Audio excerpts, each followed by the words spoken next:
विधान भवन में कुछ हमारे विधायक ने लक्ष्य वेधी के माध्यम से मुझे एक निवेदन प्राप्त हुआ, तो उसमें मैंने परिवहन के अधिकारियों को बोला कि रैपिडो, ओला और उबेर जैसे ये जो संस्थाएं हैं वो महाराष्ट्र में बाइक टैक्सी का अवलंबन कर रहे हैं और बहुत दिनों से वो बाइक टैक्सी चला रही है, अवैध तरीके से ट्रांसपोर्ट कर रहे हैं। तो हमारे अधिकारियों ने कहा कि हमने उनके ऊपर कार्रवाई की है और वो ऐप जो है वो बंद किया। जिस वक्त मैं विधान भवन से बाहर आया तो अभी मेरे पीए ने एक रैपिडो बाइक चालक से बातचीत किया और वो पहुंच गया। उसको 195 रुपीज़ का भाड़ा लेने के लिए वो जब भी पहुंचा तभी हमने उनसे जानकारी ली, तो उन्होंने बताया कि रैपिडो के माध्यम से मैं 3-4 दिन से चला रहा हूं और मुझे ऑफिशियल उन्होंने परमिशन दी। तो ये गलत है। ये बाइक टैक्सी राज्य में होना चाहिए, इसके लिए हम अनुकूल है।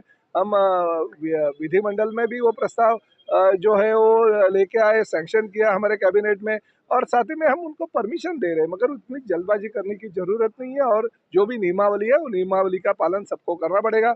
मैंने तुरंत हमारे जो अधिकारी है अधिकारियों से कहा कि किसी भी हालत में इनके ऊपर गुना दाखिल करके कार्रवाई की जाए। ग्रीन एनर्जी को लेकर सरकार जिस तरीके से कदम बढ़ा रही है, ऐसे में व्हीकल एक इम्पोर्टेंट माध्यम हो जाता है। 100% देखिए, हम तो ये चाहते हैं कि आगे के 10 सालों में करीबन 20 से 30% जो व्हीकल है हमारे राज्य के वो इलेक्ट्रिक होनी चाहिए और उस माध्यम से हम कोशिश कर रहे हैं। बहुत सारी जो व्हीकल है उनको अनुदान दे रहे हैं।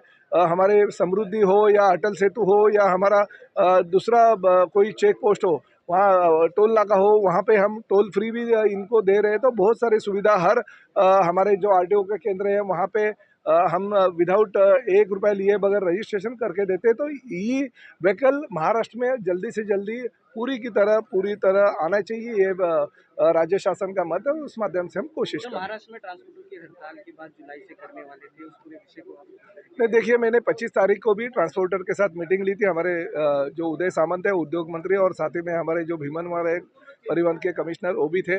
तो भी उन्होंने 1 महीने की हमने उनको जानकारी दी थी कि एक कमेटी बना के हम उसके ऊपर निर्णय लेंगे।